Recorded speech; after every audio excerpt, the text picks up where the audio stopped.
وبارك وسلم كثيرا أما بعد. Firstly, on behalf of the Birmingham Jami Masjid and Islamic Center, I would like to thank everyone for sparing some time and coming to this course entitled The Fiqh of Marriage. Now, whenever I do a course, firstly I try to mention some virtues, some ahadith regarding the virtues of seeking sacred knowledge, so that it can encourage everyone to study the course thoroughly and properly, and then at the same time we can realize how special we are, that we can realize that those who seek sacred knowledge, how blessed they are in the eyes of Allah subhanahu wa ta'ala. Now, this course will run for 3 weeks and it will be for 2 hours every session. And some of you may be thinking, oh, that is too long and so on. But you need to realize, or you need to understand, that the amount of time we spend here, whether it's 2 hours, 2.5 hours and so on, these gatherings where the words of Allah subhanahu wa ta'ala are spoken, where the words, the blessed words of Rasulullah sallallahu alayhi wa sallam are mentioned, are very blessed indeed. And it comes in a hadith of Mishkatul Masabih, that once Rasulullah sallallahu alayhi wa sallam was walking past Masjid al-Nabawi sallallahu alayhi wa sallam, when he saw 2 groups of people. And the first group, they were teaching the oneness of Allah subhanahu wa ta'ala. They were encouraging people who are not close to Islam to come closer towards Islam. And the second group, they were teaching the ignorant people وَيَتَعَلَّمُونَ الْفِقْهَ وَالْعِلْمَ, that they were teaching the ignorant people fiqh, jurisprudence and ilm. So Rasulullah sallallahu alayhi wa sallam, he sees these 2 groups and he says that both of these groups are good. فَكِلَاهُمَا عَلَى خَيْرٍ. However, one of the groups is better than the other.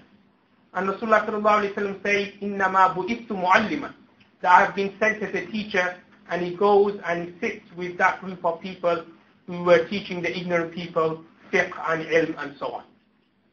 So we can see that these gatherings where the basics of Islam are being taught are very precious, are very valuable, are very blessed, even to the extent that Rasulullah sallallahu alaihi wasallam would sit in such majlises and would sit in such gatherings. Now, people may be thinking that fiqh of marriage, what's the importance of learning about marriage? Now, there are 2 types of knowledge. The first type of knowledge is called Farz Kifaya. And Farz Kifaya is a communal obligation. What do I mean by that? That it's not necessary for every single individual to learn. It's similar to Janazah Salah.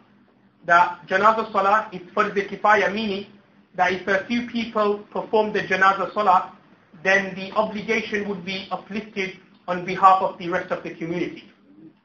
So there are some knowledge, or there are some types of knowledge, or some ulum, which is Farz Kifaya, meaning that it's a communal obligation.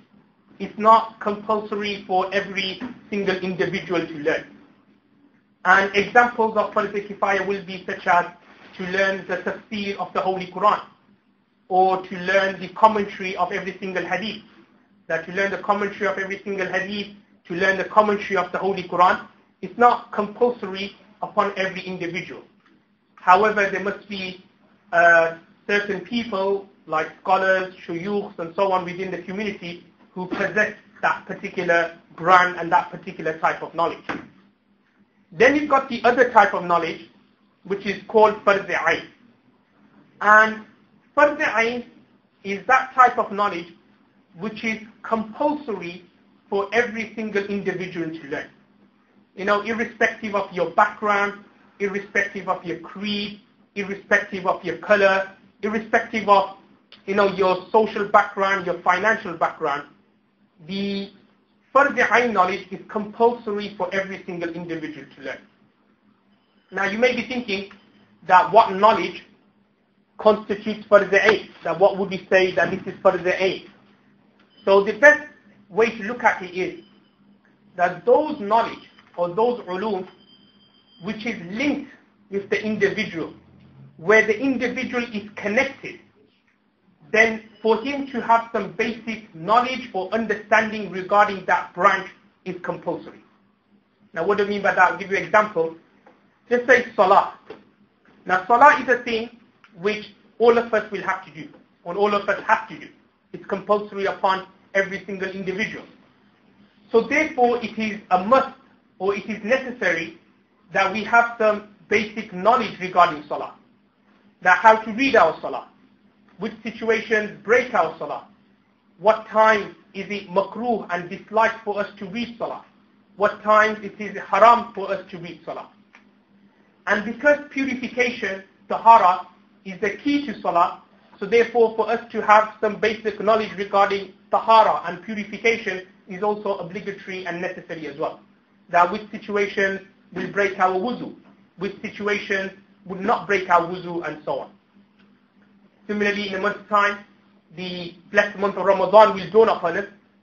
So again, many of us who have attended this course,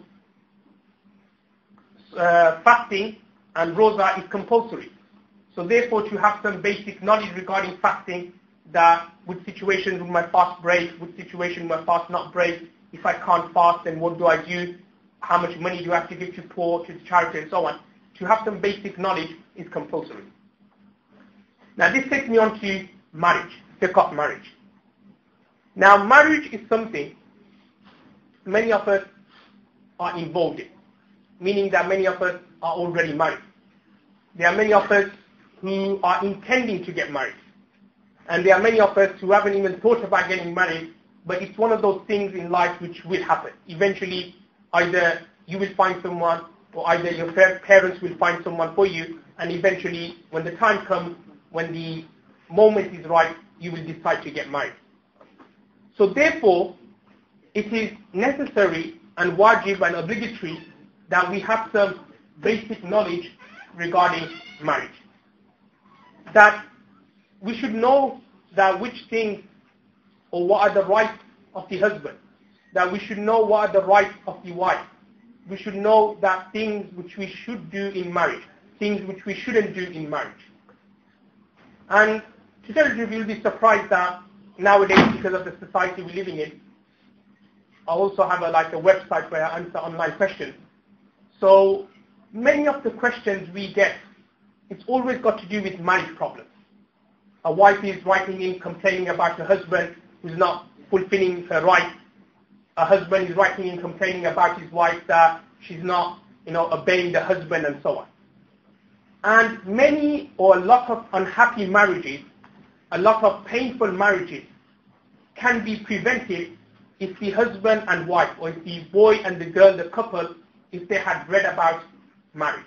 If they had understood the true beauty of marriage, if they had understood each other's rights, then it would have stopped and prevented many unhappy marriages. Now, before we go and have a look at the material which is in front of you, firstly just have a look at the slide which is in front of us. Very briefly, we're just going to look at the introduction of the course, how this 3-week course will go about. Now, the first slide, just very briefly, just talks about what I had just mentioned, talks about the importance of knowledge. In particular, there's a hadith of Sunan al-Tirmidhi, narrated by Hazrat Anas bin Malik radhiyallahu anhu, that طَلَبُ الْعِلْمِ فَرِيضَةٌ عَلَى كُلِّ مُسْلِمٍ, that the seeking of knowledge is obligatory for every Muslim.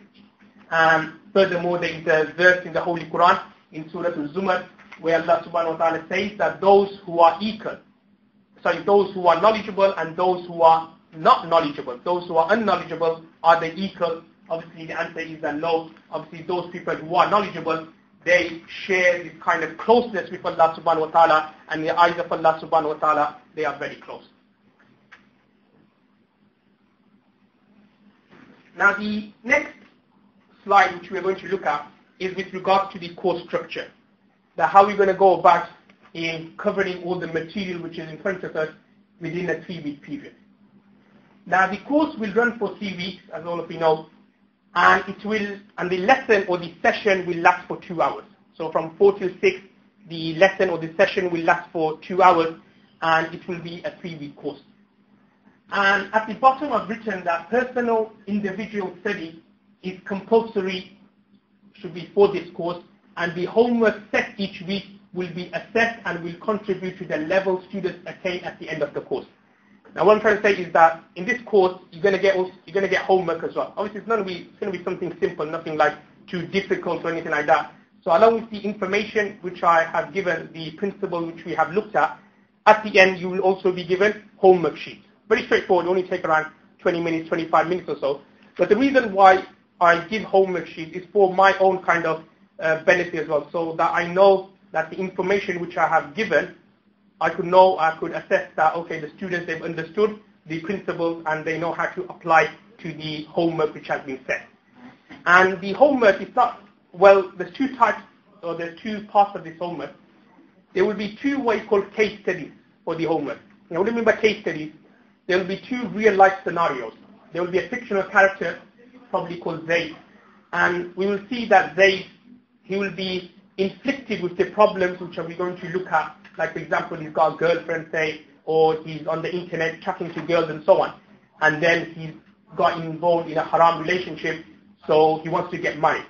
So what we're going to do is that we'll have a fictional character, and then the principles which you have learned throughout the course, you need to apply it on that fictional character.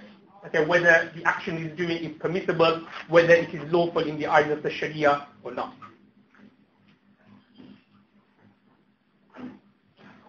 Okay, now this is the course plan. Now we've got quite a few topics to cover in this particular course. The first topic which we are going to look at is with regards to the virtues of marriage. The main aim of this particular, or the first topic, is to encourage everyone to get married, is to encourage everyone the importance of marriage. That this is a sunnah of Rasulullah sallallahu alaihi wasallam, and to show the importance and the spiritual benefits of getting married. So the first thing which we're going to look at is regards to virtues of marriage. The second point is ruling on getting married. Now what is the ruling with regards to getting married? Okay? Obviously when we look at that particular section, I'll mention is that marriage, there isn't a specific ruling for marriage.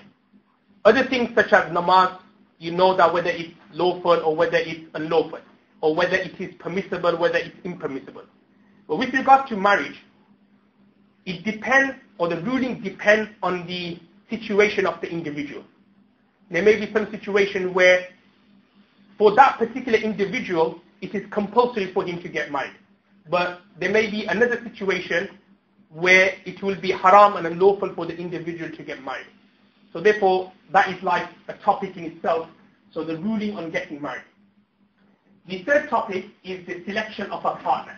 Okay, so what are the guidelines laid down by Islam in selecting a partner? Number 4, persons with whom nikah is haram. Meaning those women you cannot marry, or those women with whom nikah is haram and unlawful. The 6th topic is something which is called hurmatul musahara, which is something which is unique to the Hanafi school of thought. And obviously when we look at that particular section, I'll mention it. Number 6, witnesses. Number 7, contract of marriage. Number 8, wali, legal guardian. Like if a girl wants to get married, then who is her legal guardian? Who can get that particular girl married, and so on. Number 8, dowry. Number 9, rights of husband and wife. And the final section is intentions of sexual intimacy. Now this particular section is, under that particular section we'll be looking at the etiquette of intimacy between a husband and wife. Like things, like for example, when is the time for them to do intercourse? Or what are the positions, say for example, for them to do intercourse? When is it haram for them to do intercourse? What types of intercourse and sex is haram for them, and so on, and what types are lawful and permissible. Okay? So this final section, with regards to sexual intimacy, if you probably seen the poster, I've written for brothers only. And it's understandable because of the sensitive nature of the material, some brothers or even some sisters may find it difficult to listen to. So therefore I've just put it for brothers only. However, if any sisters are willing to listen and they don't mind talking about these kind of activities and issues, then obviously you can stay behind. But generally speaking, the course will be designed, or the last section has been designed looking at it through the man's point of view.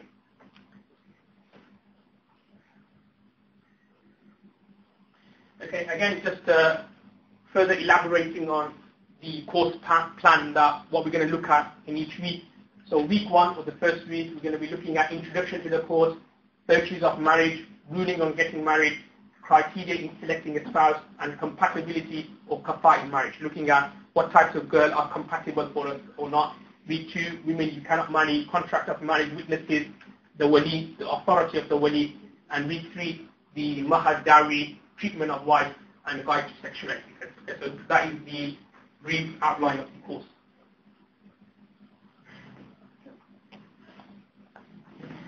Okay, now before we go any further, just like to bring your attention forward to the material which you have in front of you.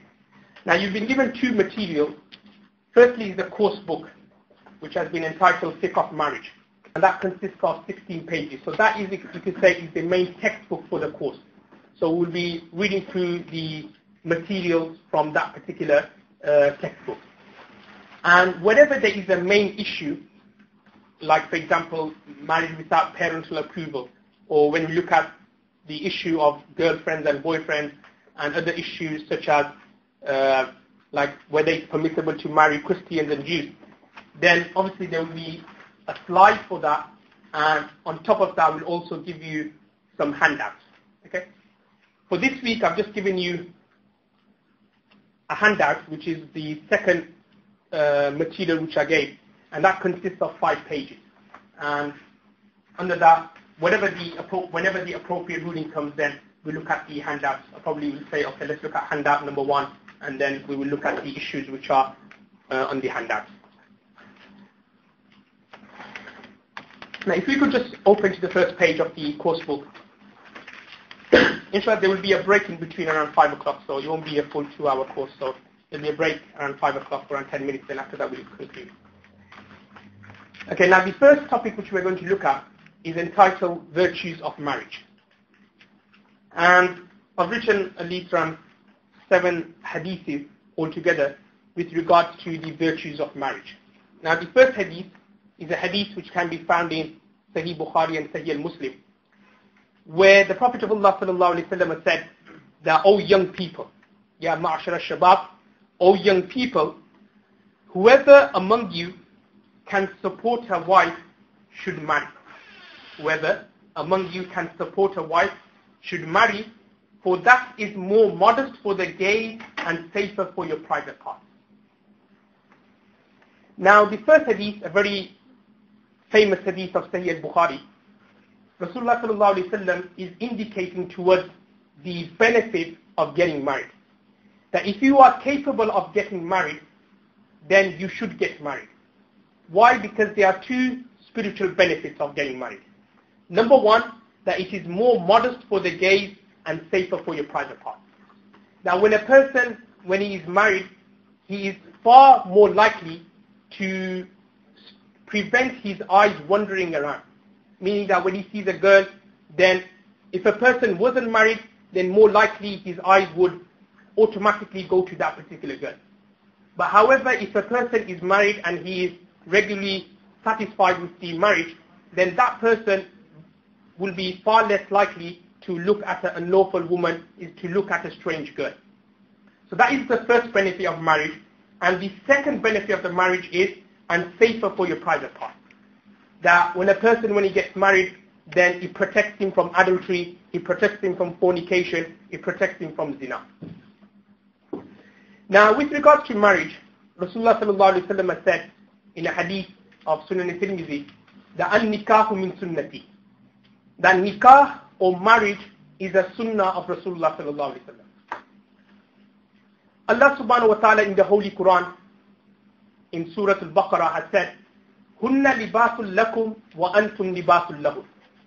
that they, i.e. the female, the women, they are libas for you. They are concealment for you, and you are concealment for them.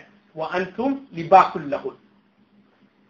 Now a question arises, is why did Allah subhanahu wa ta'ala describe marriage or describe women as clothes or concealment for men, and Allah subhanahu wa ta'ala has described men being concealment and clothes for women? What was the hikmah, what was the wisdom behind that?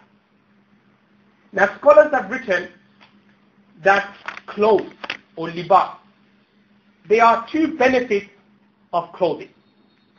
The first benefit of clothing is that it protects you from the heat and from the cold.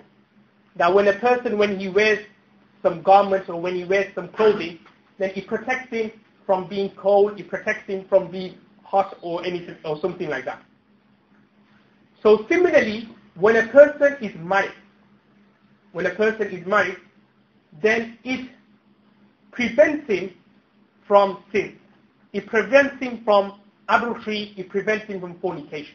The same way one's clothes prevents a person from getting a cold, from getting ill, from getting flu and so on.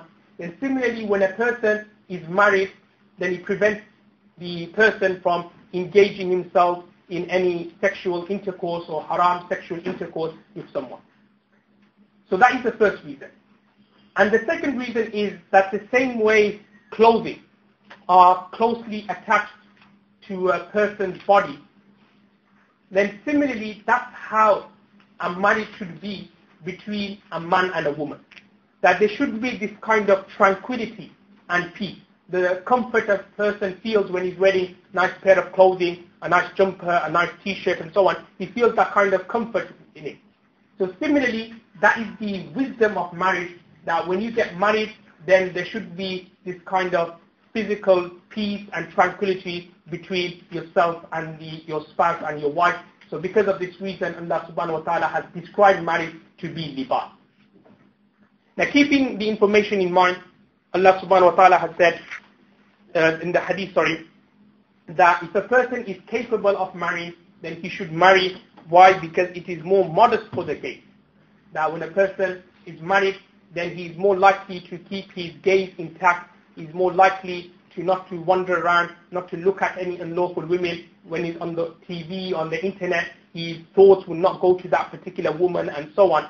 And on top of that, and safer for your private part. That person, when he is married, then he is far less likely in engaging himself in adultery and fornication. So these are the two spiritual benefits of getting married. The next hadith is a hadith of Sunan al-Bayhaqi, where the Prophet of Allah ﷺ has said that if a man marries, or when a person, when he marries, then he has fulfilled half of his religion. Nisful Iman, that he has fulfilled half of Iman, so let him fear Allah regarding the remaining half. So when a person gets married, then it's as though he has fulfilled half of his Iman. Now half of his Iman in what way? The same way like a person, as we just looked at above, that when he gets married, then it prevents him from looking around, it prevents him from committing sins of the eyes by looking at any unlawful women, it prevents him from engaging himself in any adultery and any fornication. Then when a person, when he gets married or when he automatically gets married, then half of his Iman is complete. So the remaining half of the Iman, meaning that in terms of, adultery and fornication and looking at unlawful women, so that has become pure, that has become prevented, so therefore half of his Iman has been made complete, so therefore the rest of the Iman, he has to try hard in perfecting it by developing this taqwa, by fearing Allah subhanahu wa ta'ala, and by obeying on the commands of Allah subhanahu wa ta'ala, and to refrain from disobeying Allah subhanahu wa ta'ala. The third hadith of Musnad Abu Ya'la and Tabrani is that Rasulullah sallallahu alaihi wasallam said that the worst among you are bachelors. That those who are single, those who are not married, then they are the worst amongst everyone. Now the reason why Rasulullah sallallahu alaihi wasallam has used the severe word for a bachelor is a person who's not married or who doesn't intend to get married, then temptation and fitna and mischief can easily occur from that particular individual. A person who's not married, then when he meets a girl or when he sees a girl on TV, on the internet, then very easily shaitan can deceive that person. Shaitan may put some kind of unlawful thoughts and evil thoughts in that person's heart, which will later on instigate towards adultery, fornication. So the third hadith, the meaning of the third hadith is that Rasulullah ﷺ is saying that a bachelor, a person who's unmarried, who doesn't intend to get married, then that person is the worst, i.e. it is more easy to create and establish fitna, and shaitan can use that person as a tool to deceive him and to deceive other people in the community. The next section I mentioned is a wife in marriage code. So just some hadiths about the benefit of receiving a pious wife. Now the first hadith of Tabrani and Mustadrak al-Hakim is that the Prophet of Allah ﷺ said that if Allah grants a Muslim a righteous wife, this helps him preserve half of his religion or his faith. He should therefore fear Allah as regards the other half. Now, obviously there is one aspect, and that is getting married. But at the same time, if you are blessed with a religious, with a pious wife, then that also has a good effect on the individual. If a person just say gets married to any woman, and that woman is not pious, is not religious, but instead that woman is helping or is assisting the husband in committing sins, then that woman, instead of you receiving that piety, instead of you receiving that peace and tranquility, that woman will actually, in fact, is leading you to the fire of hell and is leading you towards Jahannam. So Rasulullah ﷺ is saying that receiving or having a pious wife or a righteous wife, that is also very beneficial as well.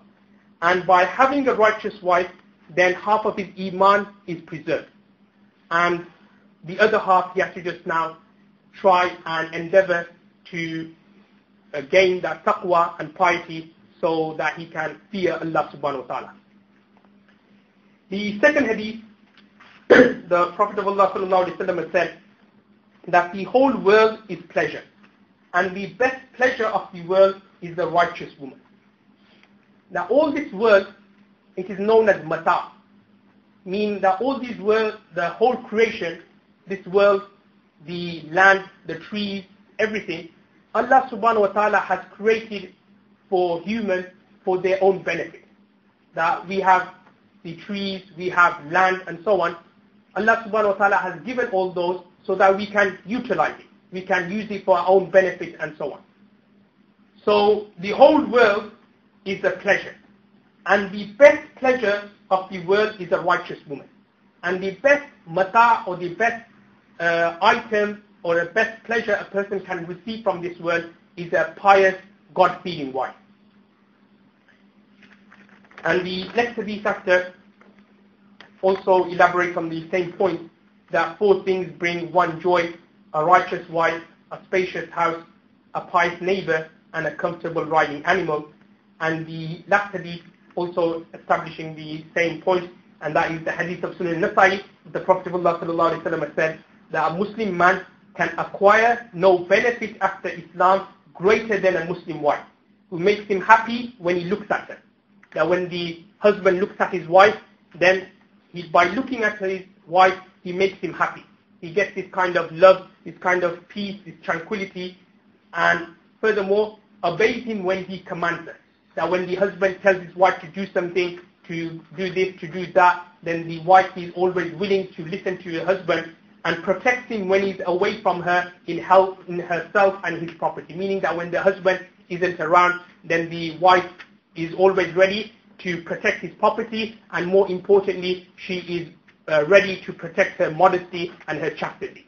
Like not like some women that when their husband away, then they will try to do some mischief, they try to do something bad. But the greatest woman or the most religious and pious woman is that women who obey their husband. When their husband looks at them, it makes the husband happy. And when the husband is away, then they protect their selves, i.e. they protect their modesty, they protect their chastity, and also they protect his property. And this is the hadith of Sunan al-Nasai.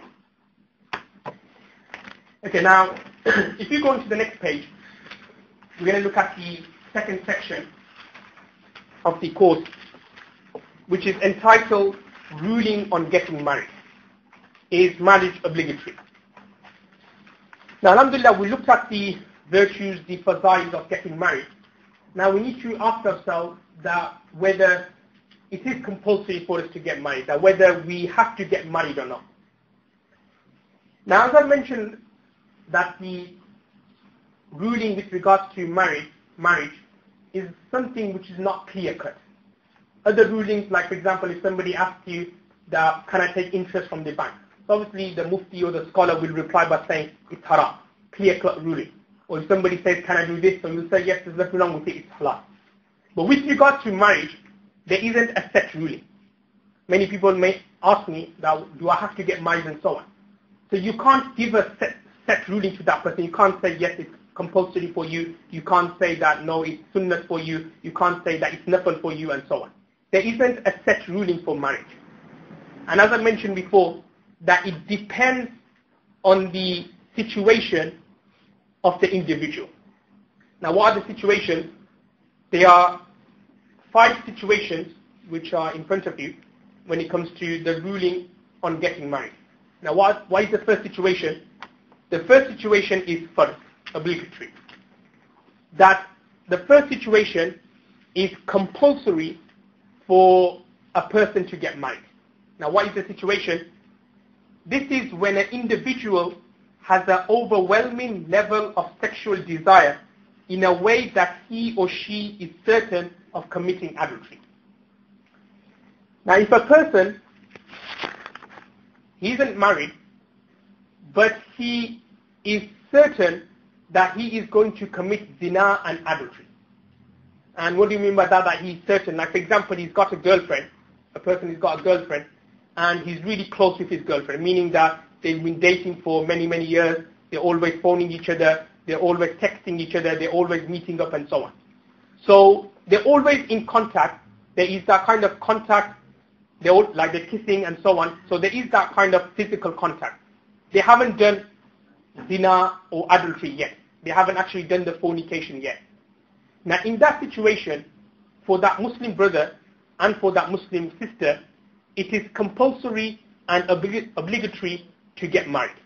Okay, there's no ifs or buts. You can't say that, okay, it's sunnah for that person and it's sunnah for that girl. No, in that situation where there is a girlfriend involved, they are very close together, they are very intimate together, even some sort of like physical contact has already taken place, they're kissing each other, they're hugging each other and so on, but the actual fornication or adultery hasn't taken place, then in that situation it will become compulsory, first obligatory for the Muslim boy and for the Muslim girl to get married. So that is the first situation where the individual has an overwhelming level of sexual desire in a way that he or she is certain of committing adultery. Or it can be another scenario where a person, he's just single, he doesn't have a girlfriend or anything like that, but he's got so much sexual desire, which is known in Arabic as shahwa, that he's got so much desire, he's got so much sexual desire that if he was to see a girl or if the opportunity was there, he would easily commit adultery, he would easily commit zina and fornication. So for that type of individual, getting married is first. Getting married is compulsory. The same way reading salah is compulsory, and similarly for that individual, getting married would be compulsory. The second situation is known as wajib.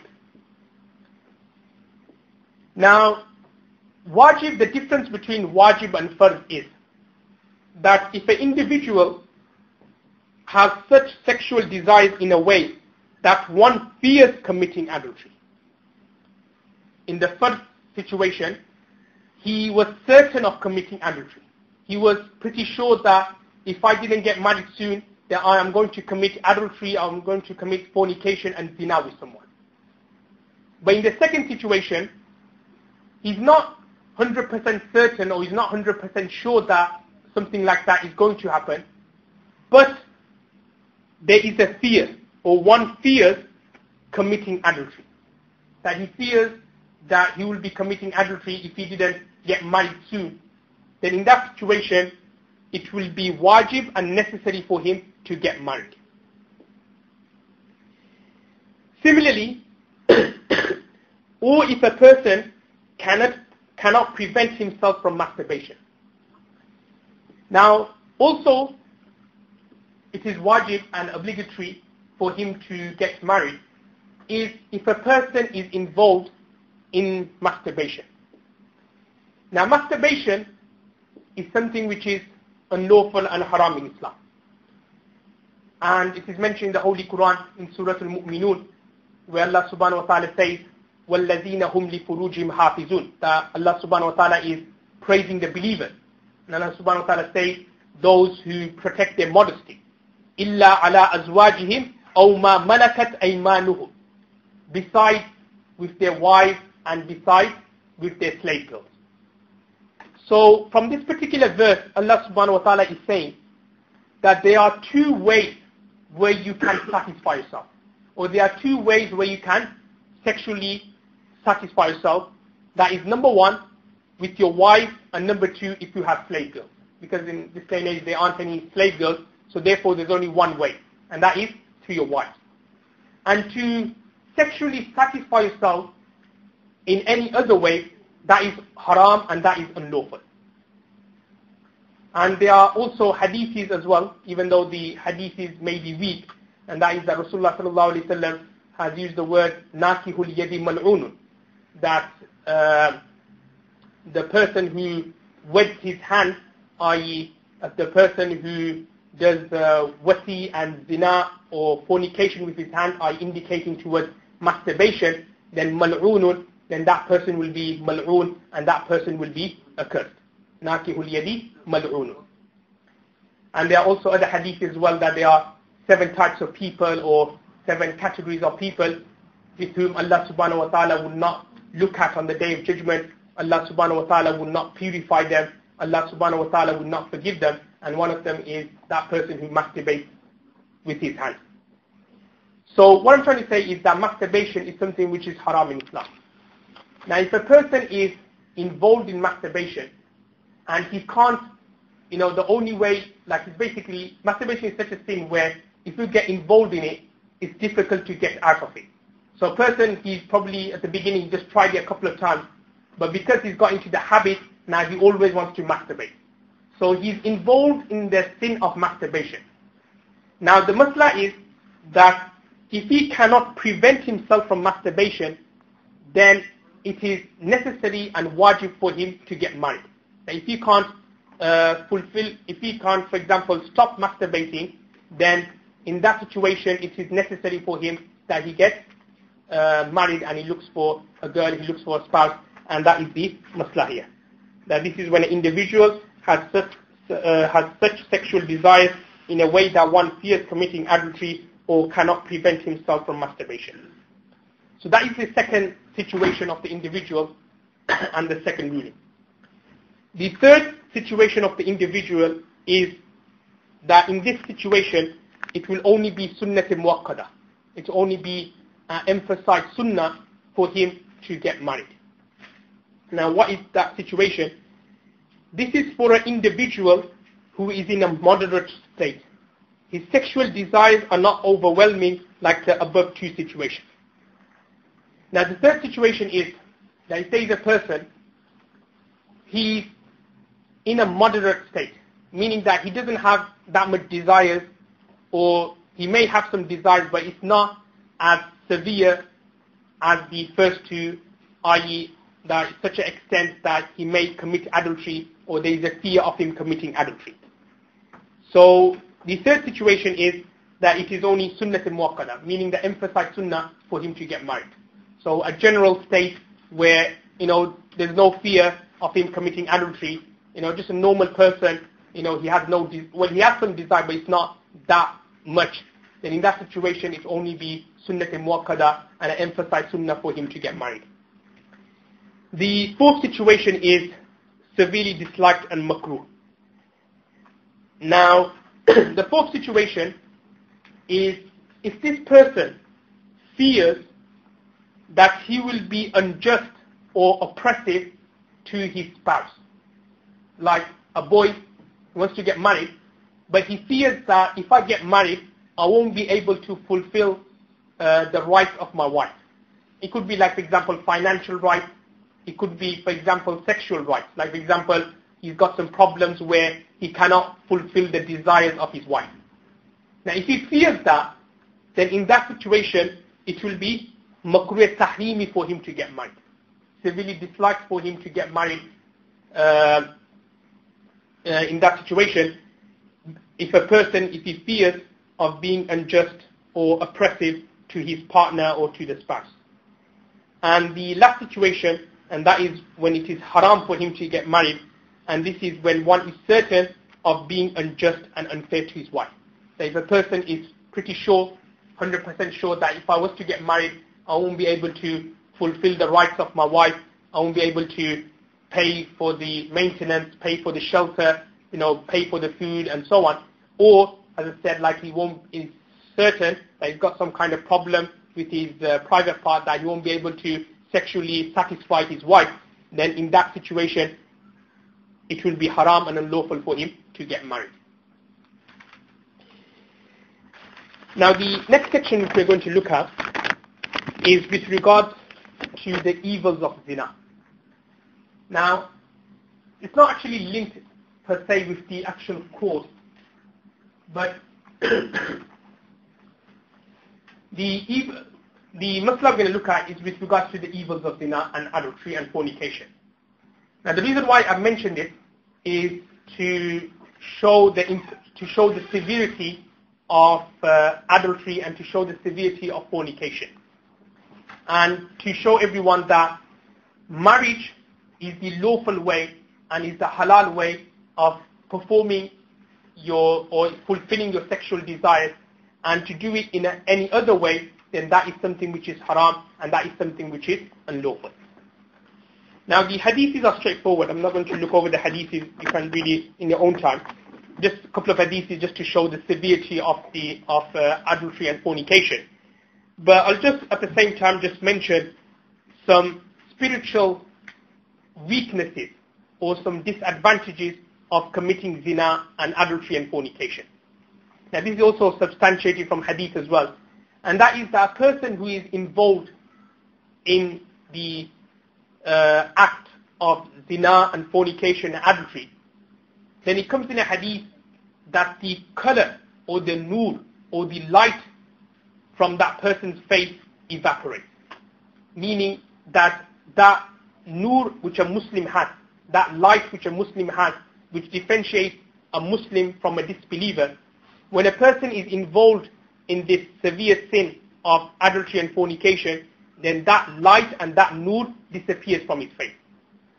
On top of that, there are hadiths which indicate that a person, when he commits zina, when he commits adultery, then iman actually is uplifted from that person. That when he's actually committing the act of zina and fornication, then iman is uplifted. And then obviously when he finishes committing the act, then iman comes down again. On top of that, it's such a evil act that a person is made ashamed in this world and in the hereafter. What I mean by that is a person, if he commits adultery and fornication, and if he was the Islamic State, then that person, if he is married, then he would be stoned to death. That he will be given a very horrendous death. Like he will not just be like killed to death, but the whole community will gather around him and will stone that person to death. And obviously in the hereafter, the punishment the person will receive is that he will be made to enter the fire of hell, and he'll be there burning for a very, very long time, until Allah subhanahu wa ta'ala decides that the punishment he has served is enough, and then Allah subhanahu wa ta'ala, if he had iman, will take him away from the fire of hell and will put him into Jannah and will put him into paradise. So these are the evil effects or the evil traits of committing adultery and fornication. And on top of that, the physical traits or the physical ill effects of committing adultery and fornication is that a lot of sexual diseases such as AIDS and HIV and other kind of diseases spread when women and men, they have many sexual partners. That if a woman has 4 or 5 or 6, 7, 10 sexual partners, has men who are having intercourse with her, then many illnesses such as AIDS and HIV spread because of that. So that is, like you could say, the medical point of view, the ill effects or the disadvantages of committing zina and adultery. And obviously I've mentioned the spiritual side, that's a very great sin in the eyes of Allah subhanahu wa ta'ala. The luster from his face also disappears. Also on top of that, when he's committing the act, then iman also disappears from him as well. And it is such a horrible and horrendous act that if he was caught in this world, then that person will be stoned to death. And on top of that, the ill effects of adultery and fornication is such that the effects pass to the children as well.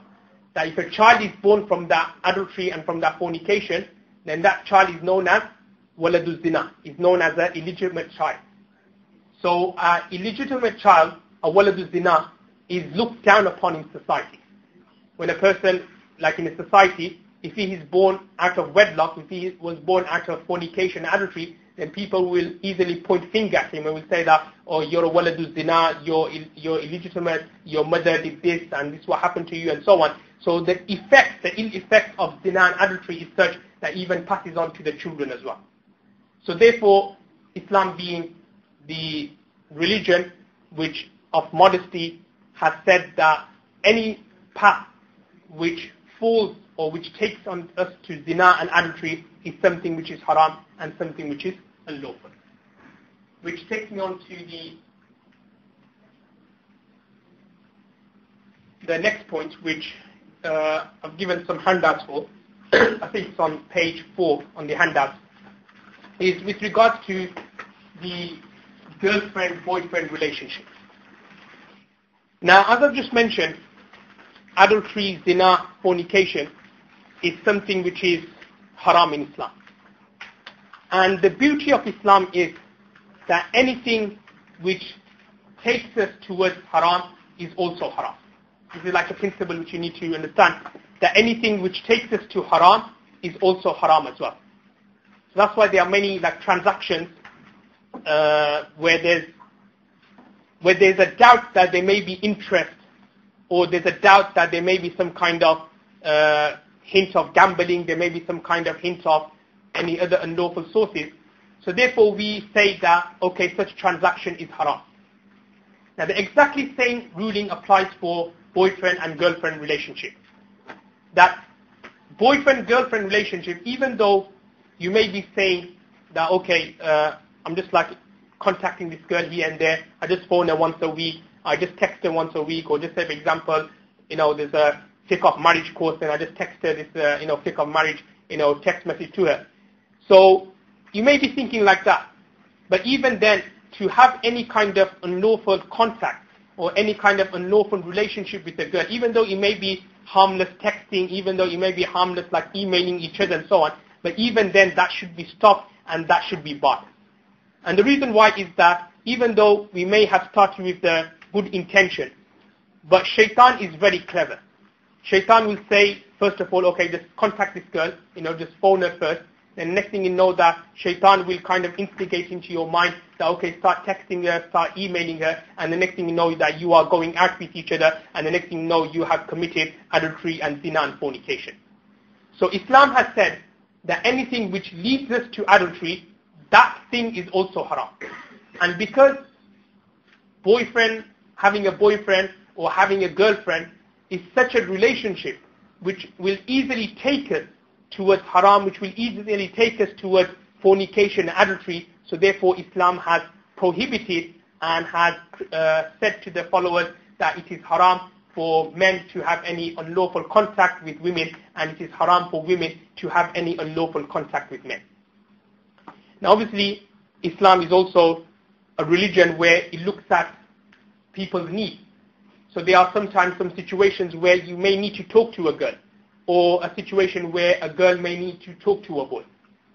Now in that situation, as long as you keep the conversation to a minimum, as long as you keep the conversation short, whatever you want to say to her, you convey it to it and that's it, then in that situation, such a contact with a girl will be permissible. It's like, for example, in school, like if you're going to university and so on, so sometimes you may need to talk to a female teacher, you may need to talk to a female lecturer, or in the bank, or when you have gone to a shop or something, so there's a female cashier, so you may need to ask her something. So as long as the conversation is kept to its need, meaning that as long as you just ask her, okay, can you tell me where the nappies are, or can you tell me where the milk section is, and so on, as long as you just keep it to the minimum, then there's nothing wrong with it. But if you start asking her for her, for a phone number and for an email address and and so on, then obviously that's when the ruling will alter. But if you're just keeping it to the minimum and to the necessity, then there's nothing wrong with it. However, anything extra or anything more than that, then that will be something which will not be allowed and something which is impermissible. Now, if we just have a look at the handout which is in front of us, and also at the slide in front of us, the girlfriend-boyfriend relationship. Obviously, everybody knows it's haram, so there's no need for me to mention any Quranic verses or any hadith or anything. Everybody knows that to have a girlfriend is haram, to have a boyfriend is haram. But what I've done is I've just mentioned some, like 5 ways basically, to stop us or to prevent ourselves and obviously our children from developing a relationship with the opposite gender. Now the first point I've mentioned is not to freely mix with the opposite sex.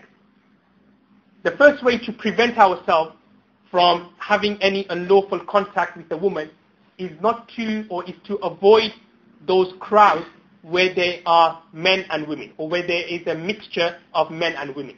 Like for example, wedding parties, or just like some parties and so on, where it's not like one of those religious wedding parties or walima, where it's segregated, but just like men and women in one hall and just eating and so on.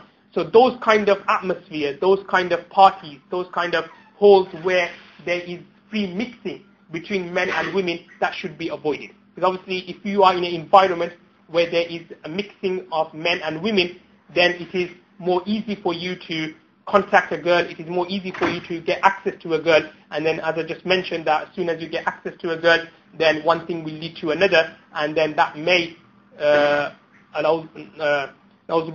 lead to fornication and will lead to adultery. So that is the first situation, not to freely mix with the opposite sex. The second situation, or the second thing to do, is not to look at the opposite sex. The second way to prevent us, or prevent ourselves from any unlawful relationship, is that we do not look at the opposite sex, meaning that we keep our gaze down. And this is obviously something which is mentioned in the Holy Quran, in Surah An-Nur, where Allah subhanahu wa ta'ala says, كُلِّ الْمُؤْمِنِينَ يَغُدُّ مِنْ أَبْصَارِهِمْ وَيَحْفَظُوا فُرُوجَهُمْ. That Allah subhanahu wa ta'ala says to the believing men that يَغُدُّ مِنْ أَبْصَارِهِمْ, that lower your gaze and protect your modesty and your chastity. And in the following verse, Allah subhanahu wa ta'ala says, وَكُلِّ الْمُؤْمِنَاتِ يَغْضُضْنَ مِنْ أَبْصَارِهِنَّ, and say to the believing women that they also lower their gaze and so on, and also protect their modesty and their chastity. So that is the second way of going about in preventing any unlawful relationship, and that is not to look at the opposite sex and not to look at the opposite gender. Obviously, the other information we can look at during our own time. It's very briefly, the third point, for girls, teach them not to make their voices seductive or sweet in front of non-mahram. So another way of eradicating the illness or eradicating the sin of adultery and fornication is by teaching our daughters, is by teaching our sisters that in front of non-mahram, i.e. in front of strange men, that they don't talk or they don't use or they don't talk to them in a with a sweet tone or in a very seductive way. Now obviously, as I mentioned, that sometimes there is a need for women to talk to men. So there's nothing wrong with that. As long as you're talking to them in a normal way and you keep the conversation short, then there's nothing wrong with it. However, to talk to men in a seductive way, in a flirting way, then that also develops shahwa and desires in the heart of a man, which also may lead to fornication, which also may lead to adultery and so on. So therefore the third guideline given by the scholars of the ulama, and that is that for girls, make sure that they do not speak or talk in front of ghair mahram, in front of strange men in a seductive or in a sweet way. And it's also mentioned in the Holy Quran as well. And the fourth point is that last but not least, teach them to wear appropriate clothing so as not to draw attention to themselves. That is, girls should wear hijabs and loose clothing. Okay, this is actually for both men and women, that men, they should obviously wear respectable clothing. And on top of that, for women, it's very important that when they go out, then they wear loose clothing, they wear their hijab, and they don't expose their body in front of strange men and in front of ghair mahram men. And I just wrote at the end, it's also very important for parents to teach their children regarding the importance of shyness, regarding the importance of modesty. That Rasulullah sallallahu alaihi wasallam was very shy, was very modest.